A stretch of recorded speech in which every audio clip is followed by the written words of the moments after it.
Assalamualaikum warahmatullahi wabarakatuh. Salam sejahtera untuk kita semua, dimanapun Bapak Ibu berada. Semoga kita dalam keadaan sehat dan dalam keadaan baik, juga dalam keadaan bahagia. Izinkan saya memperkenalkan diri, saya Nurlia Eka Damayanti. Saya salah satu dosen di program studi manajemen Fakultas Ekonomi dan Bisnis Universitas Palangkaraya. Pada kesempatan ini, saya akan menunjukkan video unjuk kerja sebagai salah satu persyaratan sertifikasi dosen pada tahun 2025, khususnya pada bidang pengajaran. Pada video ini, saya akan menggunakan mata kuliah manajemen sumber daya manusia sebagai salah satu sampel mata kuliah yang saya ampu dan saya ajarkan di kelas. Mata kuliah manajemen sumber daya manusia ini merupakan mata kuliah wajib pada semester ganjil dengan bobot 3 SKS. Tujuan dari mata kuliah ini, mahasiswa diharapkan mampu memahami konsep dasar, mengimplementasikan konsep dasar terkait dengan manajemen sumber daya manusia. Dimulai dari proses perencanaan, kemudian proses seleksi, proses rekrutmen, kemudian pelatihan, pengembangan karyawan, pengelolaan karyawan, sampai dengan penilaian kinerja karyawan. Nah, pada mata kuliah ini, strategi perkuliahan yang saya gunakan, di mana saya menggunakan metode tatap muka dengan jadwal, waktu dan tempat sesuai dengan yang telah ditetapkan.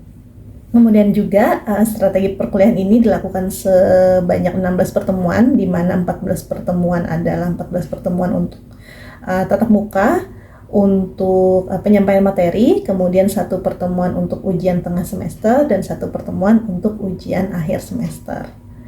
Metode pembelajaran yang saya gunakan pada mata kuliah ini adalah saya menggunakan beberapa metode. Yang pertama, metode ceramah, di mana saya menyampaikan materi, konsep dasar kepada mahasiswa untuk dipahami secara teori. Kemudian ada fokus group discussion, di mana harapannya di situ mahasiswa dapat membahas kasus-kasus yang terkait dengan materi. Kemudian juga ada penugasan individu, penugasan kelompok untuk melihat apakah mahasiswa sudah mencapai tujuan dari perkuliahan ini setiap materinya. Kemudian yang menarik adalah saya pada mata kuliah ini akhirnya menggunakan metode role playing. Role playing di sini karena seperti yang kita ketahui di manajemen sumber daya manusia ini ada salah satu materi terkait dengan rekrutmen dan seleksi.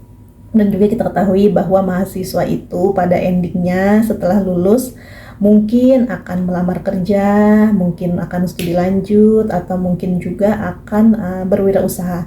Tapi sebagian besar dan sebagian banyak saya lihat memang dari tracer study mahasiswa ini akan melanjutkan bekerja gitu ya.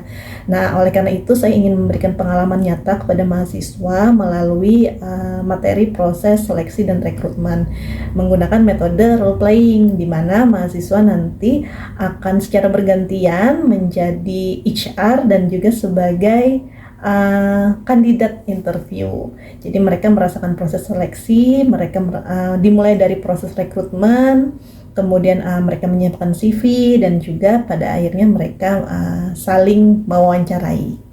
Nah, untuk output dari perkuliahan ini sendiri pada UAS nanti akan ada project based learning, di mana mahasiswa akan secara berkelompok mencoba untuk mengerjakan proyek, yaitu mengadakan pelatihan, di mana mereka pada awalnya harus menyusun TNA dulu, memetakan keperluan atau kebutuhan target pesertanya itu apa, kemudian mereka akan menyusun proposal, dan nanti proposal itu akan diseleksi yang mana yang memungkinkan untuk dilaksanakan.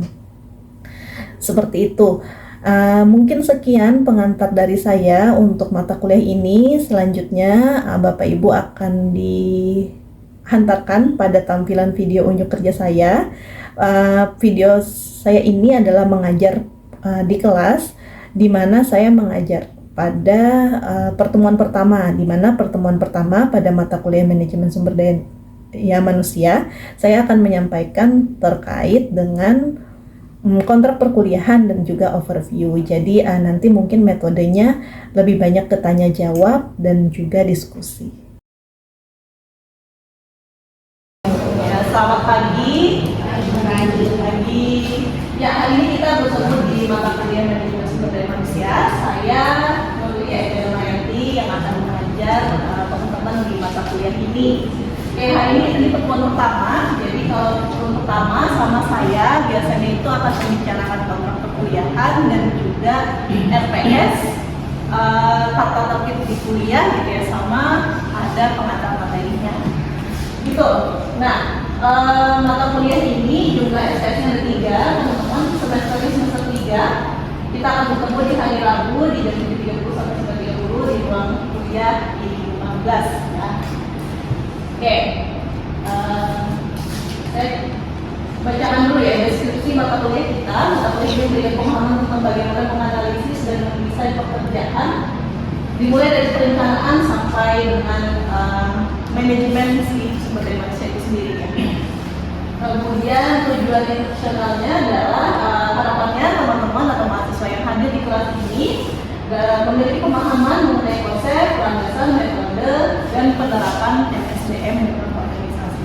Oke, sebelum saya lebih jauh nih, kalau di teman-teman ada yang ikut organisasi di sini? Ada? Ya, organisasi apa? Pramuka ya. Nah, kalau di pramuka itu proses kalau misalnya jadi anggota harus apa aja? Sebelumnya nggak ada sih, karena karena sudah dari SD, SMP, SMA-nya sudah pramuka dan itu meneruskan aja. Oh, meneruskan. Tapi di tahap di universitas itu ada masa kayak orientasi gitu aja. Nah, itu ya. Jadi salah satunya adalah masa orientasi itu salah satu juga proses di dalam manajemen sumber daya manusia. Ada rekrutmen juga kan ya? Iya. Rekrutmen jadi anggota, seleksi. Nah, nanti kalau udah terseleksi baru masa orientasi gitu kan ya. Nah, itu salah satu proses yang ada di dalam manajemen sumber daya manusia. Oke, selanjutnya saya akan bahas tentang strategi perkuliahan. Perkuliahan ini dilakukan secara tatap muka pada tempat dan waktu yang ditentukan sesuai jadwal. Kemudian perkuliahan kita itu 14 kali bertemu untuk materinya, 1 kali UTS, ujian tengah semester, dan 1 kali UAS, ujian akhir semester. Kuliah dilakukan dengan metode ceramah, fokus group discussion, presentasi, tanya jawab, penugasan, dan metode lainnya. Tapi kalau yang biasa sama saya pasti tahu, kalau sama saya lebih cenderung ada di MJD, terus presentasi kelompok, penugasan individu, dan tanya jawab. Kalau ceramahnya, saya yakin teman-teman di sini sudah punya kesempatan yang banyak untuk bisa mendapatkan ilmu itu dari mana aja, gitu ya. Jadi justru ketika di kelas saya pengennya kita lebih banyak praktek atau penerapan dari ilmu yang sudah didapatkan. Oke. Ya, materi kuliah yang terakhir berikutnya berupa bahan aja, buku, artikel ilmiah, dan video pembelajaran. Lagi-lagi yang di kelas saya atau biasa di kelas saya udah tahu saya sering menggunakan video pembelajaran, sumbernya dari mana aja yang paling mudah YouTube. Kemudian artikel ilmiah ya, karena saya lebih pengen teman-teman lebih update mendapatkan informasi itu dari artikel ilmiah. Gitu. Kemudian kita lanjut ke bobot dan kriteria seperti biasa. Pada umumnya gitu ya teman-teman, UTS-nya 25, UAS-nya 55, tulisnya 20. Sebenarnya pada umumnya ya, karena mungkin kalau UTS biasanya 30, UAS-nya 50. Tapi karena ini nanti mata kuliah kita ini akan menggunakan project based learning, itu saya akan tingkatkan nilai UAS-nya itu dari 55 sampai 25. Seperti itu. Kemudian di bawah ini adalah konversi nilai ke dalam mutu ya. Kalau ditranskrip kan teman-teman dapatnya tuh mutu ya, bukan angka kan ya. Nah ini angkanya jadi ada A, B plus, B sampai 6. Harapan saya teman-teman di kelas saya itu tidak ada pada deretan C plus ya. Paling rendah harapan saya di B, kalau bisa semuanya A. Karena manajemen sumber daya manusia tidak, bukan sesuatu yang susah untuk teman-teman ikuti ya, gitu. Selama teman-teman mengikuti perkuliahannya. Oke. Nah ini organisasi materi nanti saya jelaskan setelah ini. Ini beberapa bahan bacaan saya di sini. Mungkin saya akan bahas dulu tata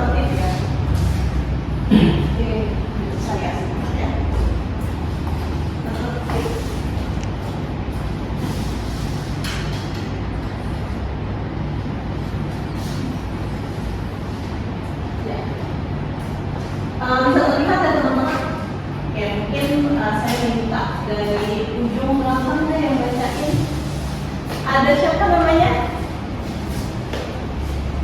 Ya, oh Helen. Oke, Helen selalu membacakan ya nomor 7 baiklah. Kelihatan ya? Para tadi kuliahan.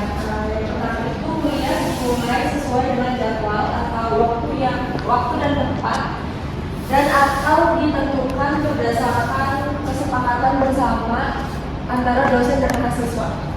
Thank you Helen. Ya, jadi kita kuliahnya itu sesuai waktu dan tempat, tapi kalau memang misalkan di tanggal tersebut kan biasanya ada tanggal merah atau libur sama gitu ya, nah itu akan kita sepakati hari lainnya ya. Kemudian yang B, boleh sebelahnya Helen. Siapa namanya? Raihan. Ya, silakan Raihan. Yang B itu toleransi keterlambatan menghadiri perkuliahan adalah 10 atau 10 menit. Oke. Ya, jadi di kelas saya toleransi keterlambatan itu 10 menit ya teman-teman. Jadi kalau misalnya kita kan tadi mulainya 7.30 ya. 7.40 teman-teman masih boleh masuk. Tapi kalau lewat dari 7.40 kalau mau masuk silakan, tapi kita nggak terima presensi ya. Oke, selanjutnya untuk tugas saya mengusahakan untuk paperless ya, jadi nanti tugas kita akan masukkan di Google Classroom atau nanti saya akan buka Google Drive untuk minggu pertama atau nanti bisa dikirim ke email. Email saya boleh dicatat ya. Dia namanya t@mmb.id. Kemudian kecurangan dalam kehadiran dan ujian akan diberikan sanksi sesuai dengan aturan yang berlaku. Ya sini, perkuliahannya ada yang mau dikonfirmasi terkait dengan tanda petik? Nggak ada? Oke, artinya sepakat ya? Oke, kita akan masuk. Saya akan jelasin sedikit RPS ya teman-teman. Oke, RPS kita sebenarnya RPS-nya ada, tapi saya coba turunkan ke dalam tabel ini untuk mempermudah untuk disampaikan ke teman-teman gitu ya. Yang pertama adalah ini akan ada 14 pertemuan artinya. Yang pertama itu RPS dan kontrak perkuliahan. Metodenya gimana? Ya metodenya kenapa dari pembelajaran, nilainya adalah terjawab. Selanjutnya pertemuan kedua ketiga itu kita akan bahas tren in human resource management. Metodenya gimana? Nanti ada FGD sama presentasi kelompok. Jadi apa sih yang di FGD kan nanti teman-teman saya akan minta untuk berdiskusi di dalam kelompoknya. Bagaimana sih teknologi kita terdapat di MSDM dan juga identifikasi dampak dan tantangan yang muncul dari penggunaan teknologi tersebut. Ya. Kemudian yang ketiga nanti yang sudah diolah boleh dibikin presentasi singkat, kemudian silakan untuk kita presentasi dan tanya jawab di pertemuan ketiga. Oke, itu sesi UTS. Ya, kita lanjut ke sesi UAS. Ya, UAS ini dia project based learning, tapi dia rangkaian ya teman-teman. Jadi yang pertama ini PJBL-nya nanti saya pengennya teman-teman bisa melaksanakan kegiatan pelatihan. Tapi prosesnya gimana? Kita akan kita cek di rangkaiannya. Yang kalau di sini ceritanya adalah teman-teman itu sampai ke pelaksanaannya, nggak kerjasama. Jadi teman-teman caranya melihat nih karyawan saya tuh ternyata perlu peningkatannya di bidang ini itu gitu ya. Nanti dibikin TNA-nya, dibikin proposalnya, nanti ajukan ke atas. Kalau di ACC baru pelaksanaan. Nah pelaksanaan itu kan juga harus menyiapkan misalkan tempat, narasumber, kurikulum, materi gitu ya. Nah itu nanti akan disiapkan di pertemuan 11 sampai dengan 15. Jadi pelaksanaan kegiatan pelatihannya itu nanti dilakukan di UAS-nya. Seperti itu. Jadi itu RPS kita. Ada yang mau dikonfirmasi dulu? Terkait tugas atau penilaian? Cukup bisa dipahami? Jelas ya? Oke, baik. Terima kasih. Kalau kayak gitu, kita akan lanjut ke pengantar materi SDM. Di sini saya akan putarkan video.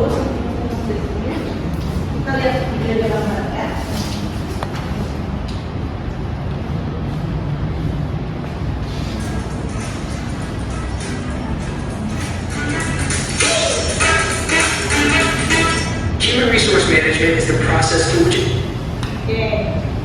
Nanti setelah video ini saya mau ada tanya jawab, jadi silakan diperhatikan videonya, dicatat juga kalau ada yang mau catat silakan ya.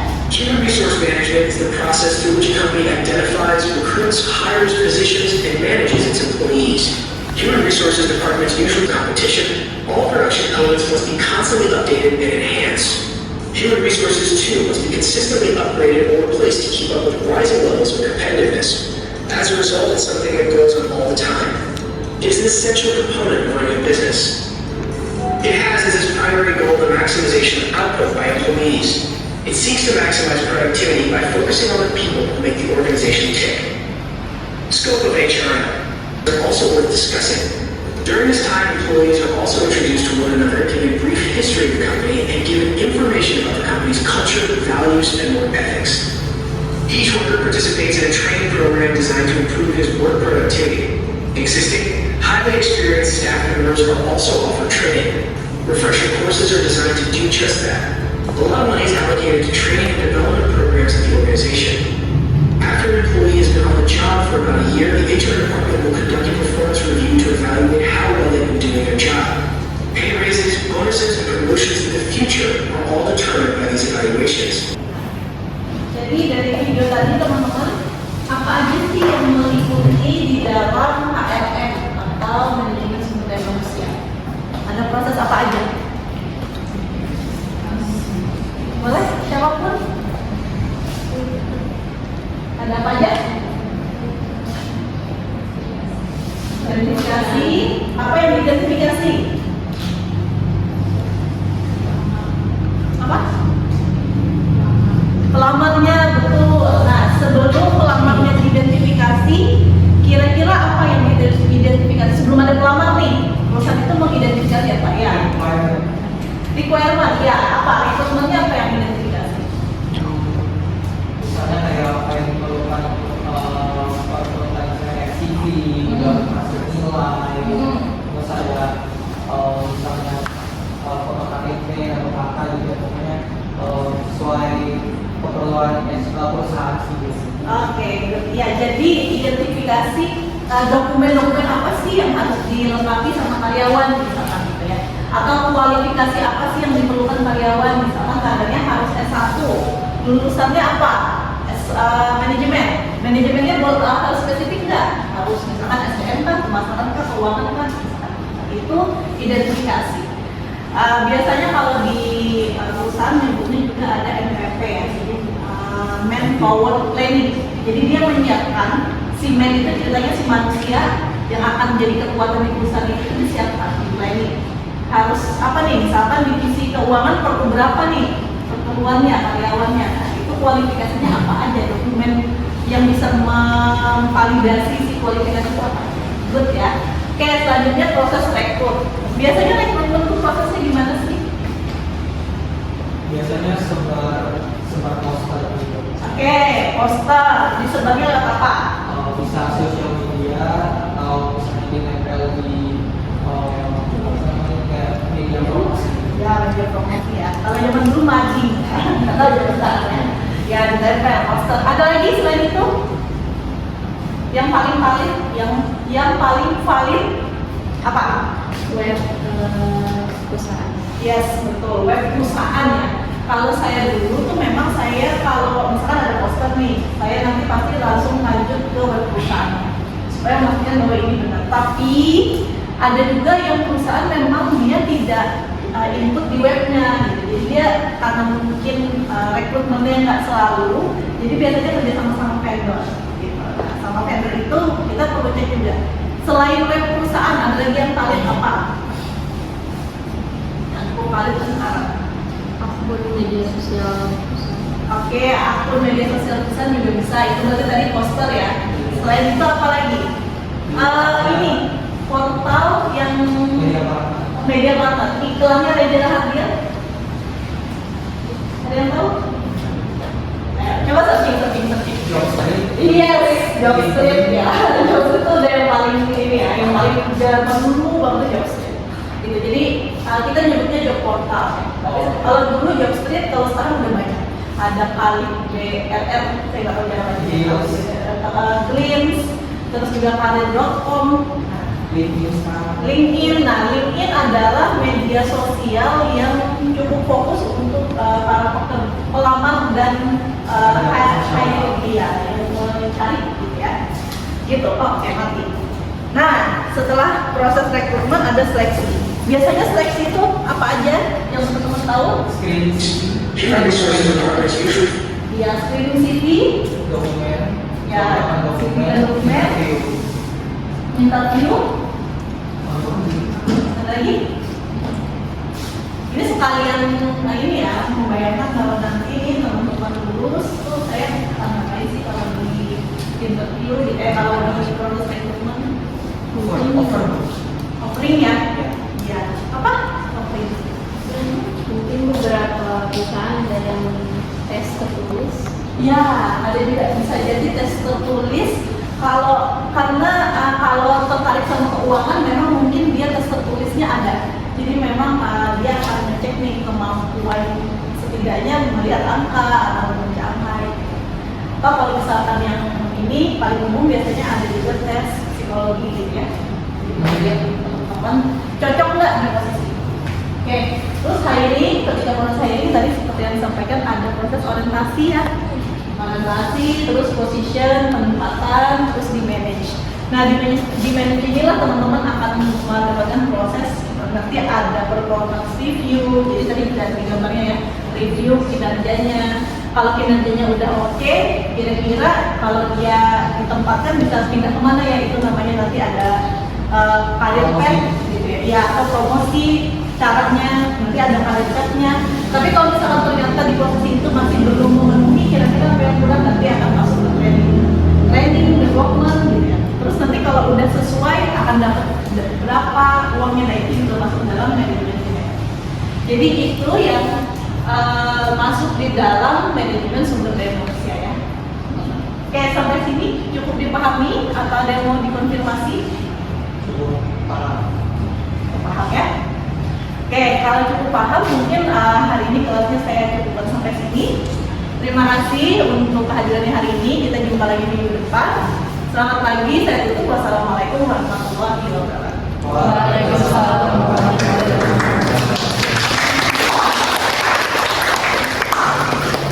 Baik, terima kasih Bapak Ibu atas atensi dan waktunya.